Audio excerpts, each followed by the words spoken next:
chers amis, j'ai demandé à François Morel de me donner un coup de main sur cet ouvrage qui, je l'espère, sera original. Pourquoi ? Quand on parle de méthode maçonnique, il y a une dizaine d'auteurs qui ont fait des ouvrages de 500 pages, et nous avons fait un ouvrage de 60 pages de texte et 60 pages de dessin. C'est donc un vadémécum qui essaie d'aller à l'essentiel. J'ai un peu de brume sur mes lunettes, mais c'est dû au café. À la chaleur du café. J'avais peur, je pensais que c'était la puissance de ce que je disais qui embuait vos verres. Absolument pas, c'est naturel. Alors, donc, la question qu'on peut se poser, c'est... je vous perturbe pas quand même dans votre intervention. Un petit peu quand même. Alors, on a l'habitude de penser que les illustrateurs viennent, entre guillemets, boucher des trous dans un bouquin ou dans une page de magazine. Et moi, je crois que l'illustrateur, c'est quelqu'un, surtout quand il connaît le sujet, et François le connaît un petit peu, puisqu'il a un peu travaillé dans ce domaine. J'ai quand même lu les têtes de chapitre de votre ouvrage. Mais moi, je vais parler de la connaissance de la maçonnerie. Parce que, y a-t-il une méthode maçonnique ? C'est la question que pose l'ouvrage. Et les réponses à cette question peuvent permettre d'éclairer certains comportements, aussi bien des maçons apprentis, compagnons ou maîtres, que, pourquoi pas, des lecteurs qui ne sont pas maçons et qui s'interrogent sur, finalement, comment ça fonctionne la maçonnerie. Vous avez illustré un ouvrage qui s'appelle « Les secrets de la méthode maçonnique ». Oui, je l'ai fait par un peu compassion, si j'ose dire. Voilà.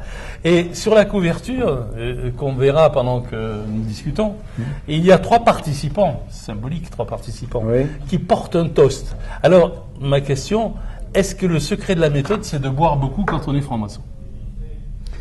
Alors, le secret peut être bien gardé à partir du moment où on ne boit pas beaucoup.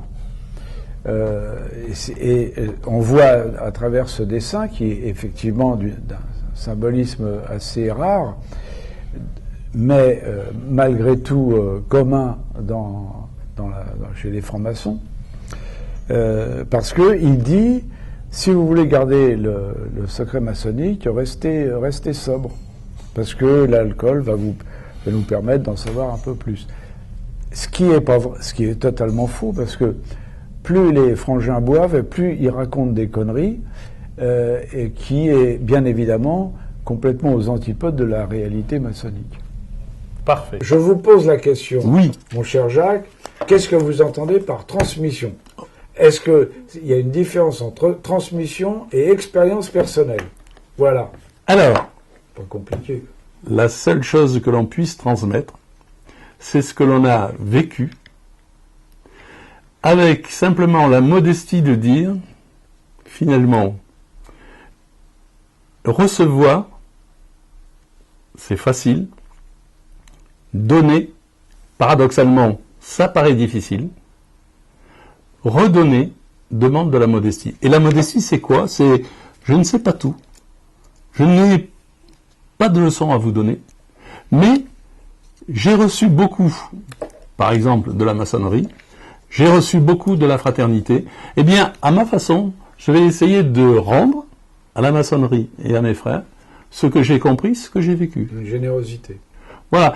Et cette transmission, elle ira dans un sens de dialogue, c'est-à-dire que je ne peux pas transmettre si je ne suis pas prêt à écouter. C'est pour ça que écouter et transmettre sont intimement liés. Ça vous va ? Oui, ça va, j'écoute. C'est bien, François. Je suis dans l'écoute. Vous êtes dans la voie de perfection absolue. Voilà, exactement.